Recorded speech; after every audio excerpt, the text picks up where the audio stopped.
Hello and welcome to Tuesday Night Hype number 78. I'm Derek Brown and joined with me here is WLOS. How are you doing, man? I'm doing great. How are you doing? I'm ready for a fine evening of Hearthstone tournament play. Oh, I am thoroughly excited for it. I think it'd be really nice to take a 3-hour break from Overwatch. I'm getting my complete Blizzard diet here with a bit of Hearthstone, a bit of Overwatch. But yeah, I think we've got a really exciting tournament coming up here. And for our first match with LBYS against Kycoo, do you want to talk us through a little bit about what we can expect in this first series?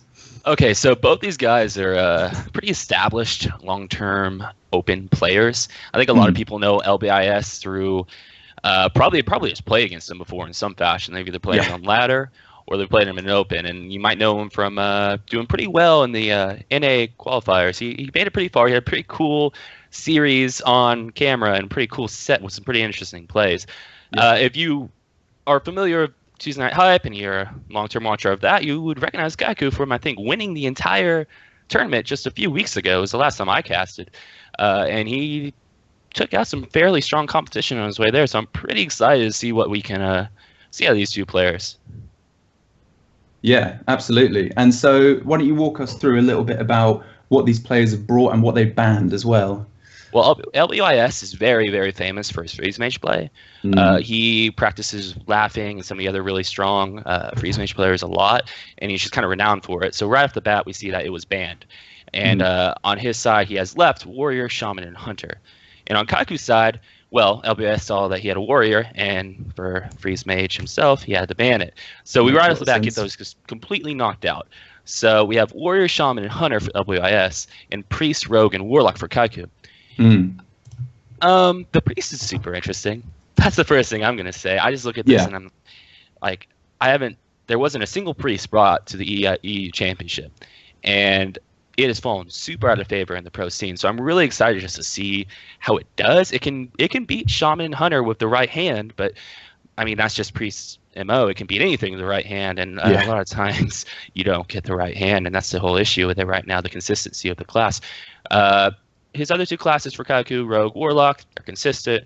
They should perform. They always should, depending on what LBYS's Shaman, Hunter, and Warrior are. Again, you can type, I think, ! decks, and we can actually look at the deck list in the chat tonight. It's a pretty cool new feature we have. So go ahead and do that. I'm sure a mod right after I said that will probably make sure you see what it's like, and you can do that and kind of follow along. I would take a look at that Priest deck list if you want to play that on ladder, see how that performed, because he always got very far to get here. But here we go. We're starting up now. Excellent. And we have LBS on Shaman and Kycoo on Warlock. It would be a Zoo Warlock and I would say, aggressive Shaman, looking at the Sir Finley Mergleton. Yeah, I think we do know that he's bringing an aggro Shaman here. And I think, in general, as the Zoo player here, you're usually fairly happy. Would you agree in that assessment? I think I would. We're waiting out the mulligans right here. They want to play the waiting game, want to get as much advantage as they can possibly here. If you're LBIS, you're not upset by this hand at all. You might 4-keep. I don't know. Yeah, it might be a little excessive. But the Zoo, I can see just tossing all of that. You want something really nice and early to deal with some of this stuff. Yeah, absolutely. And I think in this Zoo versus Shaman matchup with the Zoo, you don't even necessarily want to go 1-drop, 2-drop, 3-drop. You potentially just want to go 1-drop, 1-drop, 1-drop, 1-drop, 2-drop. Just get as much power on the board as you can, because then you know that you can avoid taking damage in the early game and use your life taps to sustain you as the game progresses. But unfortunately for Kycoo, he seems like he's got a fairly slow hand here. Yeah, he just has to drop the tempo abusive sergeant and move on. On the other hand, LBS has a very strong hand. That is a really good hand. Yeah, he ended up 3-keeping and throwing a Teskar Totemic and got a Totem Golem in return. Pretty nice little investment. Yeah, and I mean, here we're probably going to see from Kycoo the fact that the Darkshire Councilman, although it can be such a crazily powerful card in certain situations, dropping it on turn 3 as just a 1/5 when your opponent has board control might just not be powerful enough in this matchup to take the board control that you need. Especially with Rockbiter in the hand of LBYS to maybe make a value type Absolutely. of trade. Yeah. I think LBYS is considering playing either the Totem Golem or coining out both 1-drops. Otherwise, it's pretty much just this play right here, Argent Squire. I mean, it does just trade so well. That's a big reason of why you're putting it in your deck, just to be able to take down a lot of the 1 health minions that you are seeing at the moment.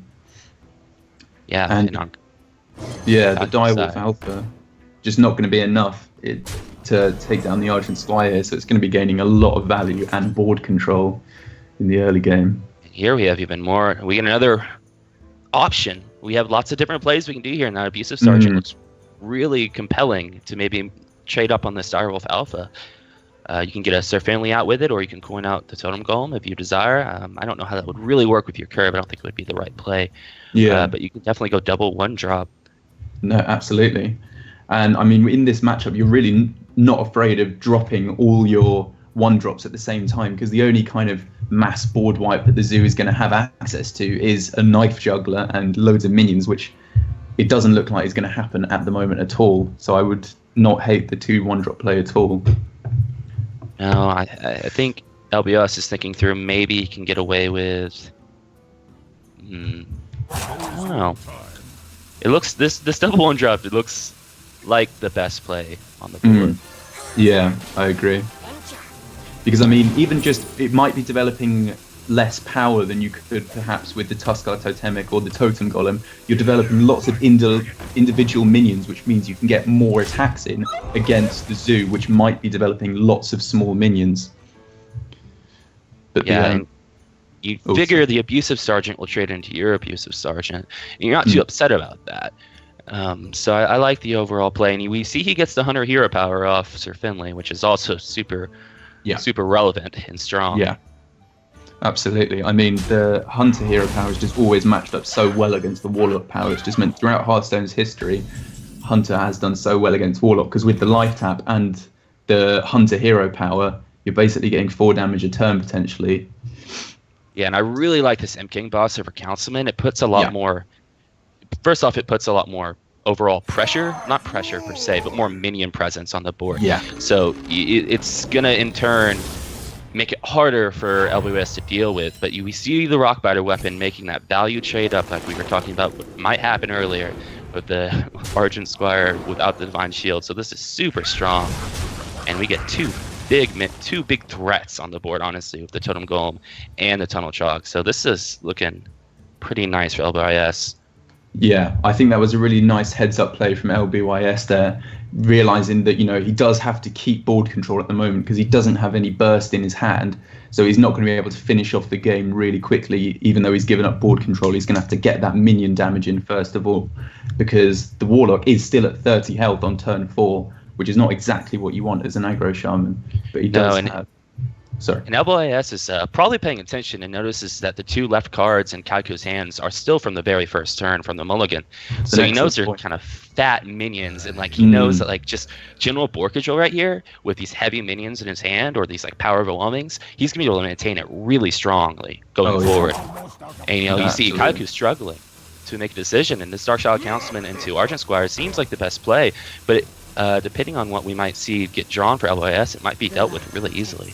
Yeah, I mean, this is definitely not the place where you want to be dropping Darkshire Councilman. You want to be dropping after you have at least an even board state so that it can develop a huge amount of attack. And once again here from LBYS with the Argent Horse Rider draw, which he could play to clear off the board right now, is just not going to be enough. The 2 attack on the Darkshire Councilman to contest against LBYS's board.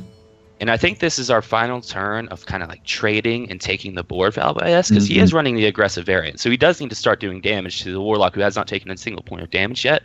But I think clearing this board right here with Argent Horse Rider, Totem Golem into Councilman, and going in and just trading your other pieces into the Squire if he so desires, I think will just be the point. Like, this is the point where I don't think the Warlock can really take back the board about a big like Knife Juggler turn. And from here, it's going to be really difficult for Kycoo to win.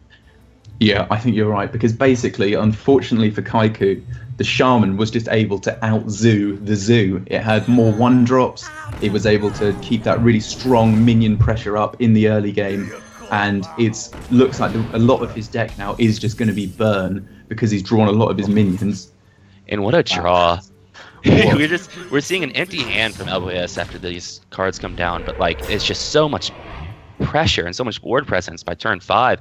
Even with the lack of any damage on the Kycoo at this point, it's going to be so difficult for them to come back. And that taunt totem is so relevant. Yeah. With one minion on Kycoo's board, he has to hit that. You can't make any actual trades for stats.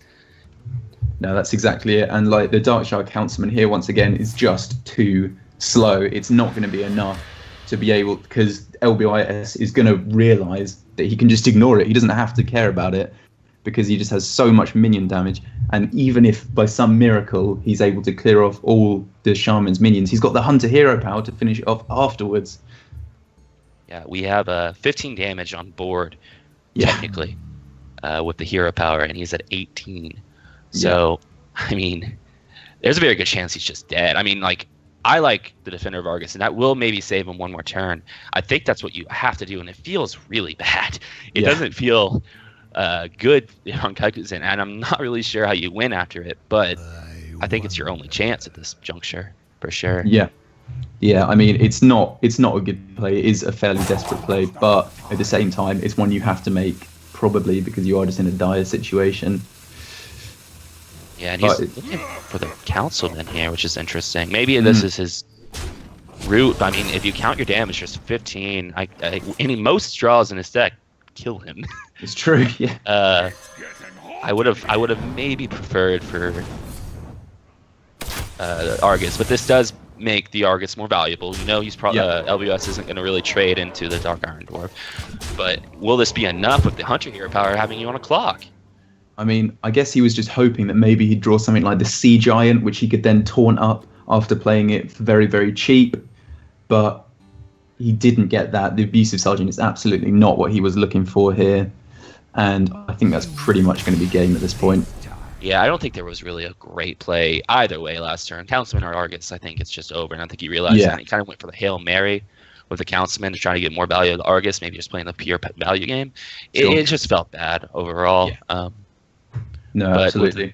With that, LBYS takes the series lead 1-0, and getting his that was the Shaman out of the way. So that's LBYS right. has Hunter and Warrior left. So I mean, with the matchups we've got here with the Rogue, I mean, now that the Shaman's out of the way, which is one of the worst matchups for Rogue, it looks like it could be doing some work here. It's how do you feel about the matchups with? Oh, actually, we can see. Oh, so we do actually have the Rogue against the Hunter. How do you feel about this matchup? I think a lot of people are split. I think on this matchup right now. I think I would prefer to be the Hunter personally. Interesting. Honestly, which I think a lot of people maybe will go the other way around because of Sab and Svenheimen and that interaction. But Call of the Wild is just such a strong card, and like I sound maybe like a homer here because I'm a big Hunter fan, but like I just feel really strong with my ability to just, in the end of the day, just burst down my opponent. Deadly Shot's so good against auctioneers. The Hunters built right now have a lot of tools to deal with the Rogue. But that being said, if you're the Hunter and you're just playing pure tempo and your opponent has the saps, well, you're going to be in trouble. Yeah, I mean, that's what I was going to say. I think that I would personally choose to be on the Rogue side here, because what with the Hunter's 2-drops being not premium, and that I think that gives the Rogue the potential opportunity to get a strong early game dominance if they can get their huge tempo cards like Backstab and SI7 Agent, which we see from LBYS, from Kycoo, sorry. And you know, the meta snapshots in the world will probably have the Rogue favored. The 00 snapshot in my head has it 50-50. I think it really is quite draw dependent of a matchup. I think that's a fair assessment. Yeah, and so although we do see here Kycoo with, you know, a lot of really strong early game cards like SI7, Backstab, and potentially Eviscerate, there are not a lot of the early minions from LBYS which you'd be hoping to kill with those. Yeah, so this is the kind of hand that the Rogue just runs over. Yeah. You need to be playing something on turn 1 or turn 2 for sure, and something on turn 3, which we don't quite have yet on LBS end. No, it's true. I mean, he could potentially deadly shot his 3-drop, although now that he's seen the quick shot, we're probably more likely to see that. But at the same time, if he doesn't draw any other early minions, dropping Houndmaster on 4 feels really bad.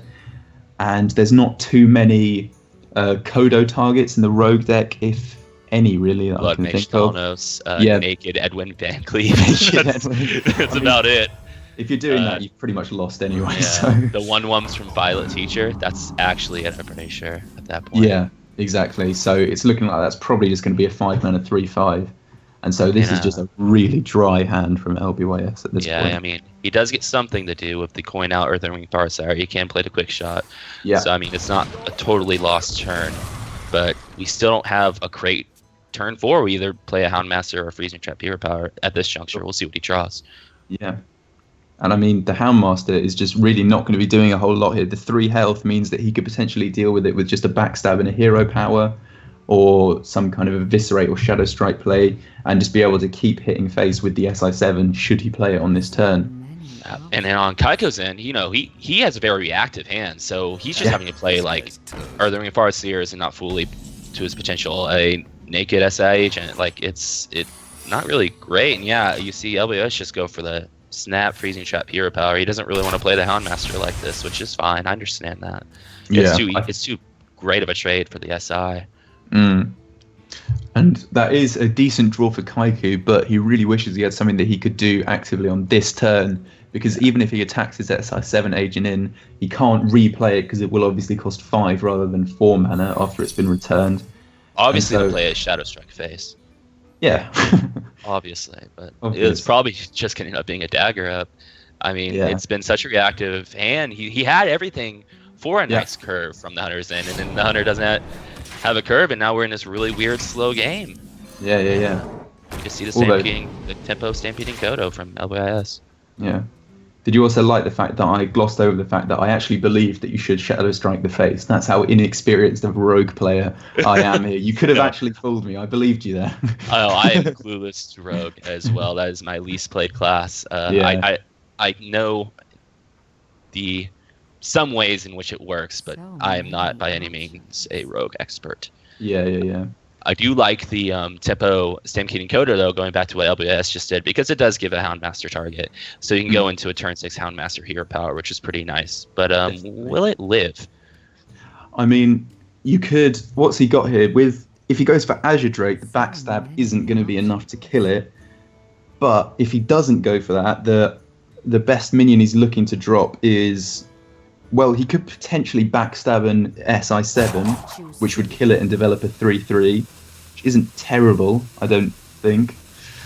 It might be the only time you're really playing that card anytime. Yeah, exactly. 5 mana SI is going to be difficult to get out. The other play is this, Shadow Strike into Thanos. You definitely want to develop a minion, I believe. No matter what, if it's Azure Drake, SI, or Blood Mage, I think. And there was all options with those 3 cards. Well, not Azure Drake. It was just going to be Azure Drake alone, which I wouldn't have liked. So I think this is okay. I would have maybe liked to see the SI because it will be more difficult to play as the game goes on, I think. I think it's good. And that was a turn with definitely lots of pros and cons. Like, because with the line he chose with Blood Mage Thalnos, it means he's representing a lot less minion presence and pressure for the Hunter as well, which means that when the Hunter gets onto the later game and is able to play the ridiculous cards like Call of the Wild, then he's going to be a little bit further behind than if he'd chosen to go for the SI7 agent, for example. And from LBS, he has to throw down the Houndmaster and he has to hero power. I mean, those are his options. He's not going to kill command the Blood Mage. And that backstab into the Cold Lid on the Thanos, that's strong. Well, he knows he couldn't deal with it real well last turn. I mean, not that you're really trying to kill the Thanos that badly, but I think this is a fine play. I think it applies so much pressure when you have a Eviscerate in hand. Yeah, from the Hunter's side, like, what's he really going to be able to get to deal with it? The quick shot is potentially a decent draw to get rid of that 5 damage, but it is still, a card that he's committing into that Blood Mage rather than just a hero power ping, which we might see on some other classes. Yes, and the quick shot off the top is a great tool to deal with this, and he's going to go ahead and just deadly shot the Azure Drake to stop some of this pressure, which is fine. I mean, LBS's draws to this point, I mean, his hand has been so wonky, and finally he gets to be about to hit turn 8 with Call of the Wild, which would be really nice. But we see an Auctioneer top deck from Kycoo here. but unfortunately he can't play any spells with it at all. He has no preps, coins, or backstabs. Or I would think I would play it here, honestly, personally. Yeah, I agree. Maybe not, because we are going the Call of Wild turn, so the hover trade is pretty nice. I take that back, but still, this feels bad. And from here, I guess the game has kind of changed. Absolutely. I mean, we've kind of seeing now that LBYS's really weird, clunky hand has suddenly got a lot better. Now that he's got 3 beasts on the board, he's very likely to get Houndmaster value and also higher kill command value. And now that he's on the offensive, he's got 10 damage burst from the kill commands alone. So he's potentially threatening lethal on this turn. He is. And this is a weird turn. I mean, LBYS gave Kycoo so much time to get something done, but Kycoo just also had a very odd reactive hand.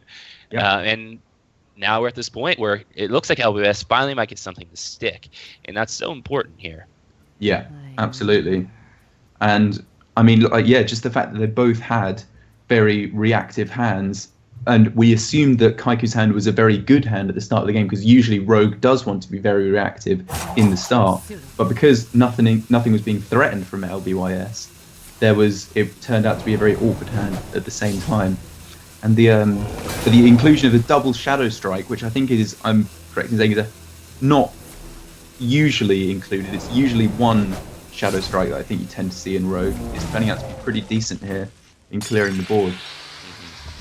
And it's that's a board cleared. Again, nothing sticks for LBYS, and Kycoo pushes some damage, but he took 4 damage from Hover there, and he still has that great burst in his hand. I would have liked to.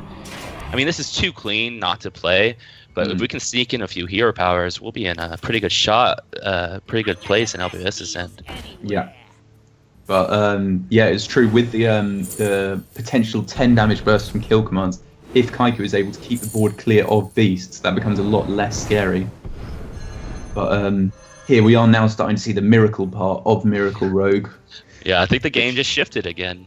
Yeah, this has been a really swingy game. Like, we've got a potential Edwin Van Cleef here, which would come out as an 8/8, I think, here, which is really quite scary for LBYS to deal with. Or an Eviscerate to protect his SI7.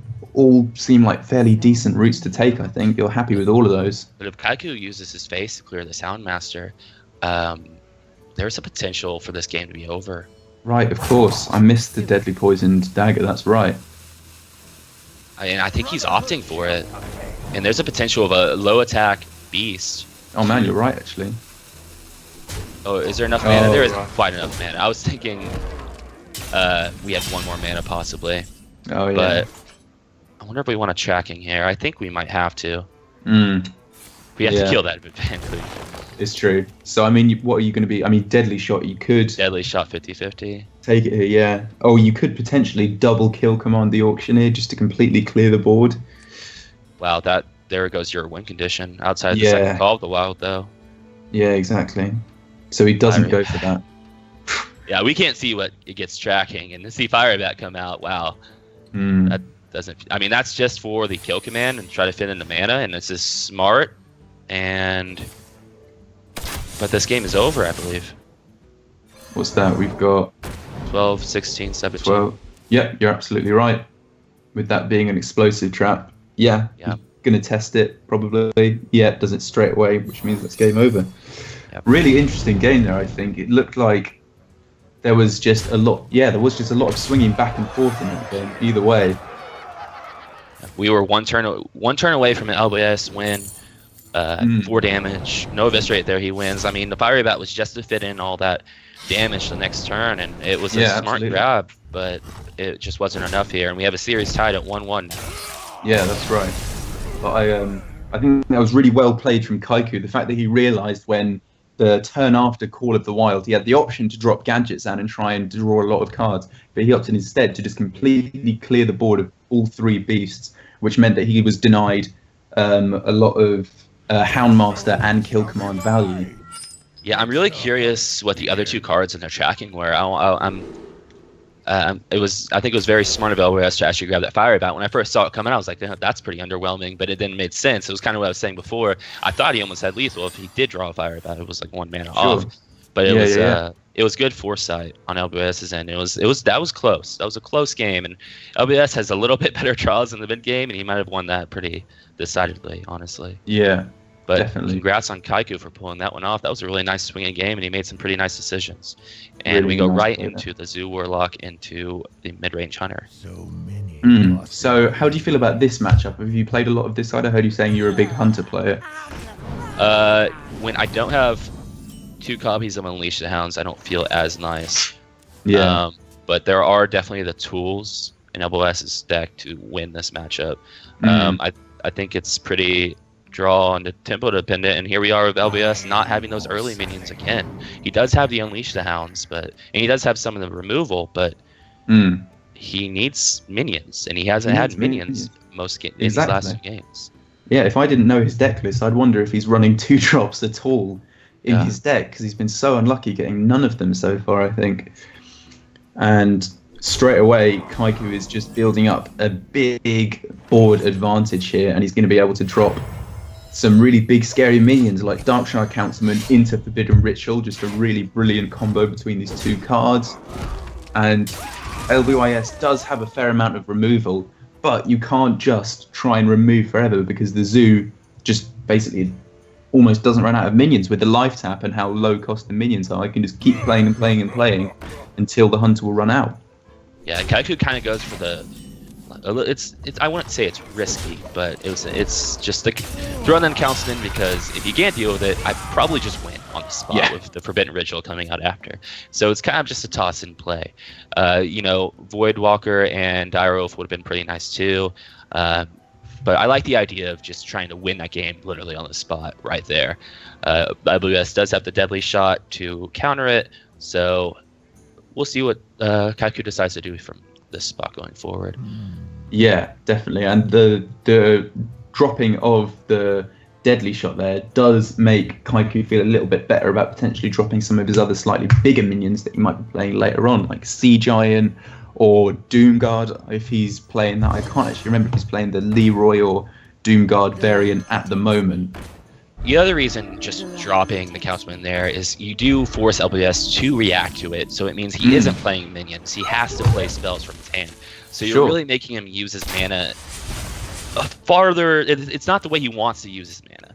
He's forcing him into weird spots, and that Argus draw is awesome for Kycoo. Really nice. Double Divine Shield Argus is a really fantastic play, because the Hunter is really just going to be able to struggle with that, because they do struggle with dealing the 1 damage necessary to take down the Divine Shield.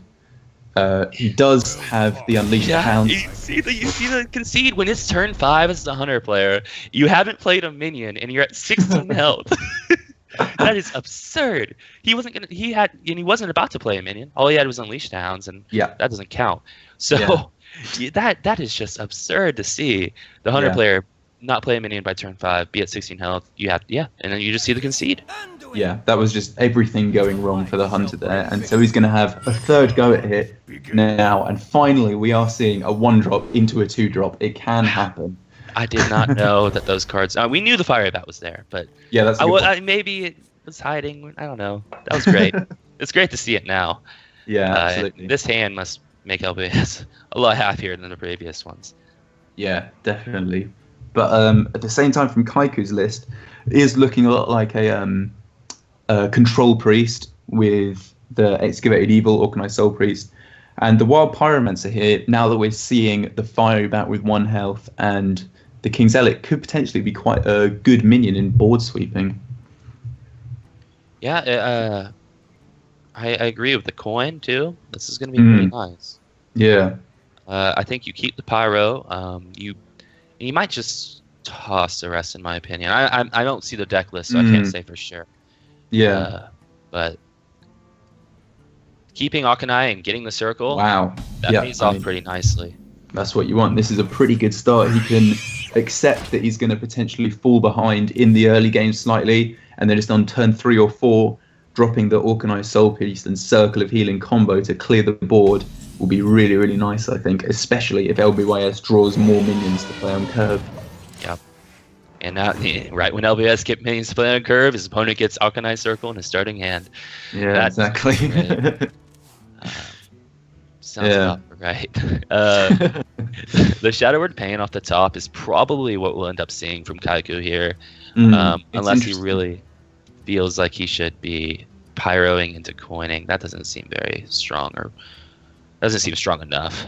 Yeah, I mean, it is quite a greedy play, but it does mean that he's able to then kill off the Fiery Bat as well, gets a little bit more value, but taking the extra face damage and falling behind even more on board, not sure if it's worth it. It would be interesting to see what line he takes.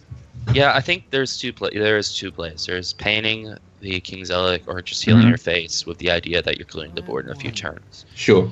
I think different priest players have different opinions on what they should do here. I would like the healing face play more if I had actual heal in my hands, because the damage will add up from this point going forward, and sometimes you get a little bit in over your head as the priest player, getting a little bit greedy of these board clears. Yeah, and that seems to be what he's going for. Will hopefully pay off for him. He does. There is obviously, if he goes for this line of play with the Pyromancer coin, Shadow Word Death, the he'd probably actually go for coin Pain. Pyromancer Pain. Sorry, yeah, Shadow Word Pain. There is the 50% chance for the Fiery Bat to kill off the I don't think we'll see that play. I think it's a little too risky, and you're using so many resources to kill 3-2 and a 2-1. I think Kycoo kind of showed his hand on how he feels like playing this matchup, and I won't be surprised just to see another heal on the face.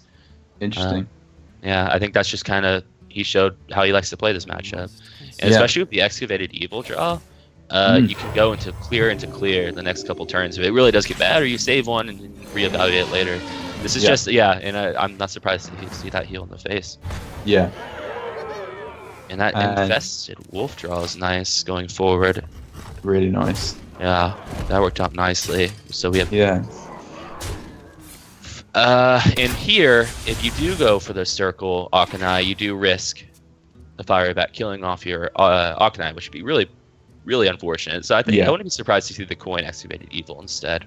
Yeah, I mean, that's really not a bad play. The benefits of going for the Orkanai Circle play would be you could coin out Sylvanas potentially, or the Justicar on the following turn, whereas it doesn't look like he has an excellent turn 5 play if he coins out the Excavated Evil.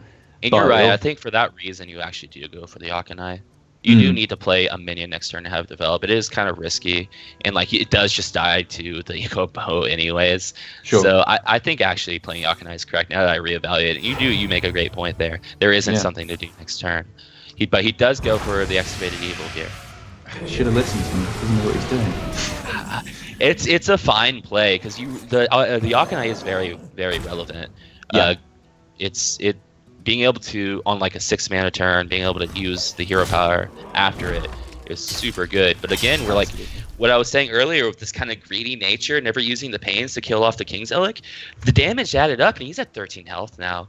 And that's the thing. When I was saying earlier, sometimes the priests kind of get a little bit in over their head with the greed, keeping the board clears, and just kind of thinking, yeah, I'll be fine. And then you're staring at a minion you can't deal with really efficiently. I guess you can Pyro Pain. That's probably your answer here. Yeah, I agree. But you're low, and if you do that, you're not healing yourself. Yeah, that's right. And I mean, I think that although it does look bad, and he is at a low health total, if he goes for the Wild Pyromancer Shadow Word Pain, he is going to be able to drop the Justicar potentially on the following turn, which means he can start healing for a lot. And he does have a good answer to the potential Call of the Wild in Orkanai Circle, which he did decide to keep. And then if he is able to deal with these high value, high threat minions from LBYS, his upgraded hero power should be able to bring him back up to a decent life total. This is an interesting play because you're healing, but by not killing the 1/1s, the healing is the same as not using the Pyro. Exactly. So you're just valuing the Pyro in a game that might be over in the next few turns. That doesn't seem correct to me. I'll just go ahead and say. Yeah. You do get the board clear here with the relevant hero power that we were kind of talking about, that 6-mana Akanai turn. But you saved a Pyro, and you probably don't need to be saving a Pyro. Yeah. And that just doesn't seem correct. Yeah, that did seem like a bit of an odd play, if I'm honest. But I guess his reasoning behind this is he's thinking, I just need to be hero powering every turn if I'm to win this game, and I'll hopefully be able to clear the 1/1s with the Orkanai every turn. Trying to see his reasoning behind it here. It is definitely an interesting play that he made. Because the healing's the same as clearing the 1/1s. No, exactly. Yeah. I'm with you. But yeah. Yeah, so we are now able to see, now that the minion pressure has been stopped for the moment from LBYS, Kycoo is going to be able to drop one of his minions here, all of which are fairly decent plays. The Sylvanas is going to be a fairly decent answer to an expected Call of the Wild on the next turn. But instead, going for the Doomsayer, which I guess is an even better play against a Call of the Wild. Yeah, I really like this, thinking that if you believe Call of the Wild's coming, and I think you can, and you do get the hero power in, it seems like the best time to use that Doomsayer going forward. Yeah. The Savannah Highmane, Infested Wolf, and Quickshot. I actually saw a Discover there for once. And yeah, the Kodo's going to clear this out, and you're going to get more pressure on the board. And I think it's an interesting pick for the Infested Wolf here for LBYS. And I think his reasoning behind that was probably he's seen that a lot of cards in Kycoo's hand have been there for a long time. So he's thinking one of those is probably going to be Entomb because we haven't seen it yet. And committing 4 mana to an Entombed target is a lot better than 6. Yeah, I agree with that. And the idea that, I mean, Wolf and Highmane are both sticky in their own right, but the idea that maybe Wolf sticks for the Call of the Wild better because of the lack of maybe wanting to use Entomb on it, Sure. I think you're absolutely correct. That's LBYS's thinking. And man, that getting the Justicar hero power is nice, but what are you gonna do with the, you have basically 7 mana as Kycoo because you have to be using that hero power. So 7 mana. Absolutely. I have no time for games. Does seem like pretty much the only play. Are you gonna use that Power Word Shield? He's gonna save it. Turn. That is the game. Insta Call of the Wild. Yeah. And that's game. Yeah, and I think for Kycoo there, that was just an instance of being slightly too conservative with a lot of his cards, like not using the Wild Pyro against the Infested Wolf meant that he was just able to let LBYS build up a slightly bigger board throughout the game. Yeah, and that's what I was touching on right when the game started. Priest players can sometimes fall into a trap where they're like, I have all this removal. I'll be fine. I don't care if these 3 attack minions are hitting me in the face. But that adds up over time, especially against Hunter, who is just pounding you every turn for damage. Like, you have to be careful. Priest, well, and that's why I said I like the heal faces and letting things happen if you have the flash heals. But without the flash heals in hand and the insurance kind of on this greed, it just felt like that was kind of just coming a lot. Yeah. That's what was happening. But we get a Pirate Warrior versus Priest matchup now. And this is interesting.